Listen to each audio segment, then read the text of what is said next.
Otep, cher Kamit, aujourd'hui nous sommes vendredi et comme vous le savez bien, c'est un jour réservé pour répondre à vos questions, lesquelles vous avez posées, lesquelles ont été posées durant la semaine. Alors, la première question, c'est une personne qui raconte qu'elle a été dans un tunnel pendant son rêve. Qu'est-ce que ça signifie? Être dans un tunnel, ça symbolise les moments d'incertitude. Ça symbolise un moment où vous devez vous décider par rapport à votre mission de vie. Donc que ce soit un tunnel, que ce soit un labyrinthe, ça symbolise les moments particuliers dans votre vie où vous devez prendre des décisions par rapport à la réalisation de votre mission de vie. C'est-à-dire la raison pour laquelle vous êtes sur Terre. Donc c'est les moments où vous devez vraiment vous poser des questions sur votre existence. La question suivante, combien de temps de sommeil a un initié? Tout va dépendre. Et je vous dis toujours que l'initié ne dort pas en tant que tel, du voyage. Parce que avec le travail spirituel qu'il a fait, son double astral a pris un certain taux vibratoire qui lui permettront donc de voyager à travers le temps et l'espace à tout moment qu'il sera en repos physique. L'initié, la durée de sommeil de l'initié est donc indéterminée. L'initié peut dormir 2 jours de suite, un jour de suite. Tout dépend de qu'est-ce qu'il est en train de faire. Il peut dormir juste, peut faire des semaines et il dort juste 4 3 heures de temps. Il n'est pas fatigué. Parce que, voilà, l'initié, c'est quelqu'un qui a appris à utiliser ses différents corps. Il a appris à utiliser les énergies de la nature, puisqu'il est en contact perpétuel avec la nature. Donc, tout dépend. Et aussi, est-ce que c'est un initié qui travaille avec des totems ou pas? Parce qu'il travaille avec des totems aussi, il va pouvoir, il peut faire des jours où il ne dort pas, il n'est pas fatigué. Celui qui travaille aussi avec la terre, avec les éléments de la nature, peut faire des jours où il n'est pas fatigué. Donc, tout dépend. L'initié peut faire tout ce qu'il pense, il peut le faire. Tout ce qui est pensable, l'initié peut faire. Voilà.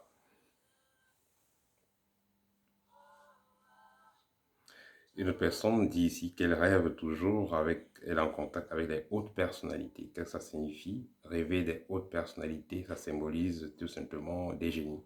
Que ce soit des présidents, vous rêvez, vous êtes avec le président des États-Unis, vous êtes avec le président de la Russie, vous êtes avec le président d'un pays respectable. En tout cas, ça symbolise que vous êtes en contact avec un génie très puissant qui est là pour vous protéger, vous servir, que vous soyez initié ou pas. Rêver d'un bébé qui vous sourit, ça veut dire simplement que bientôt vous aurez la possibilité d'avoir un enfant. Donc c'est un ancêtre qui est content parce qu'il a vu la famille d'accueil. Donc il commence à sourire parce que bon voilà, il viendra. Rituel pour faire rayonner son étoile. Il y a des astuces qu'on donne souvent, mais ce n'est pas obligé de faire un rituel particulier pour faire briller son étoile. Parce que si vous travaillez sur votre propre énergie, si vous travaillez sur votre vibration,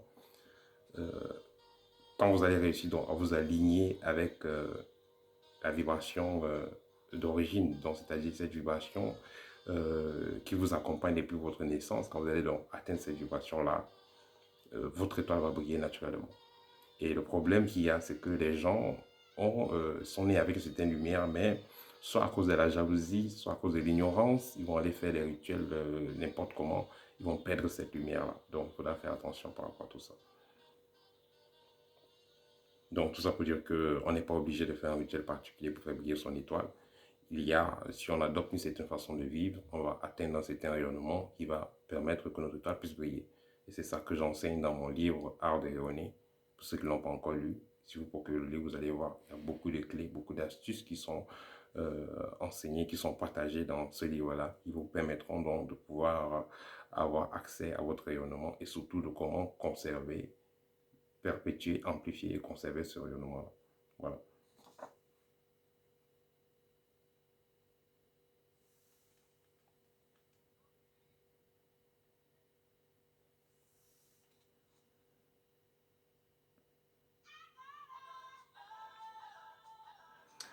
Euh, une autre personne a posé la question, qu'en est-il de se réveiller avec des griffes sur le corps? Est-ce que c'est une attaque ou pas? Bien sûr, c'est des attaques. Vous réveillez, vous avez des griffes sur le corps, sur le dos, sur la joue, sur le front, sur les mains. Voilà, c'est des attaques. C'est des attaques. Donc, il faudra faire attention. Si le sorcier réussit déjà à venir vous griffer physiquement, imaginez ce qu'il pouvait faire. Donc, ça va juste vous mettre en alerte pour que vous puissiez prendre le temps pour travailler sur vos énergies. Une personne a fait un rêve où on lui a demandé de choisir entre les mouches et les coris. Les mouches vont symboliser l'agitation, parler pour parler, faire du bruit pour rien. Et l'autre côté, ça renvoie aux coris. Les coris vont symboliser la connaissance.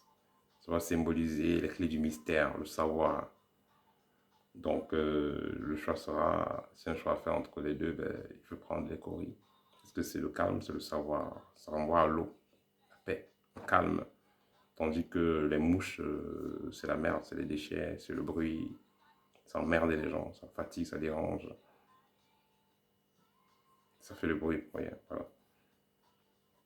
Peut-on utiliser l'huile de lavandin? Peut-être la personne voulait dire l'huile de lavande. L'essentiel de lavande pour la purification. Bien évidemment, on peut l'utiliser pour la purification, pour augmenter le taux vibratoire, c'est-à-dire la protection aussi. Voilà, ça a plusieurs utilisations. Que ce soit pour les bains, que ce soit pour les huiles, on mélange avec l'huile du corps, on peut utiliser de plusieurs façons. Et la dernière question, êtes-vous obligé de faire des sacrifices humains pour prospérer dans le sport, la musique, et, bref, la Starmania et tout? Pas du tout, vous n'êtes pas obligé. Vous n'êtes pas obligé. Le problème qui se pose, c'est que les gens que vous allez rencontrer dans des loges, pas dans les loges, dans le sport et tout ça qui prospèrent, et la musique parfois, euh, c'est les producteurs, c'est ceux qui s'occupent d'eux, qui vont les obliger à entrer dans les mouvements, entrer dans des cercles pour pouvoir les propulser. Et ici, pour dire la vérité, c'est pas parce que c'est pas la loge qui va vous faire être la meilleure star du pays ou bien c'est votre talent. Mais aussi, ce qui va vraiment bloquer les gens, c'est les réseaux. C'est les réseaux, pour dire clair. C'est pas parce que vous êtes dans les loges, c'est les réseaux. Et le problème maintenant, c'est que bon, ces réseaux-là sont gérés par ceux qui sont dans les loges. On va vous dire, bon voilà, si vous voulez passer dans telle chaîne de télévision, telle chaîne, vous voulez compétir dans tel type de compétition, être première division et tout ça, il faudra que vous soyez avec nous. Et si vous êtes avec nous, on va faire votre publicité, on va vous pousser loin, vous aurez des gros contrats. Voilà, où on piège les gens. Mais il y a des gens qui ont le talent naturel et qui ne sont pas obligés de faire d'entrer dans les choses parce que si vous avez le talent, vous êtes à un niveau, si on va évoluer de 1 à 10, vous êtes au niveau 10. Alors que la plupart des gens, quand on va flatter entre dans les loges, ils sont au niveau 4, niveau 6, niveau 5. Vous êtes au niveau 10. Donc, ils n'auront pas de choix à un moment donné de vous prendre comme vous êtes, mais si vous n'entrez pas dans ces choses-là. Mais le truc, c'est que, puisque vous allez refuser d'entrer dans les loges, vos collègues et les gens avec qui vous travaillez sont dans les loges, ils pourront essayer donc de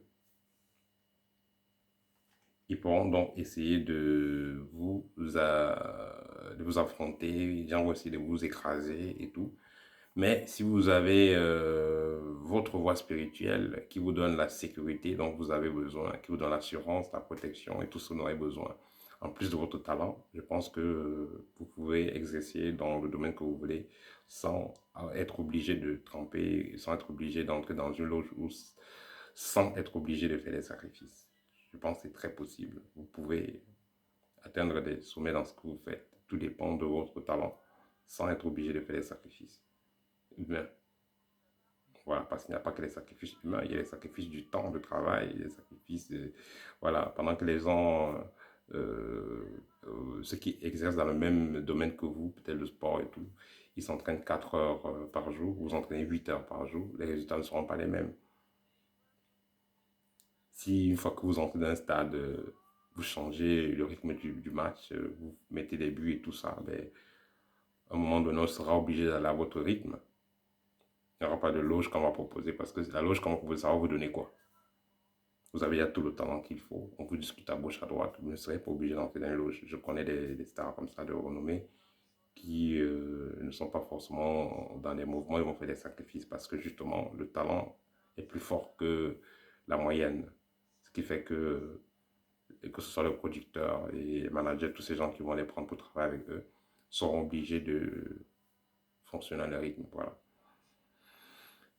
Donc ça, c'était réponse aux questions numéro 28. Si j'ai oublié votre question, veuillez la reformuler.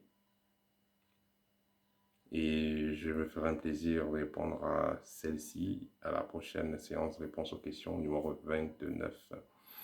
À très bientôt, chers amis, et bon week-end au TEP.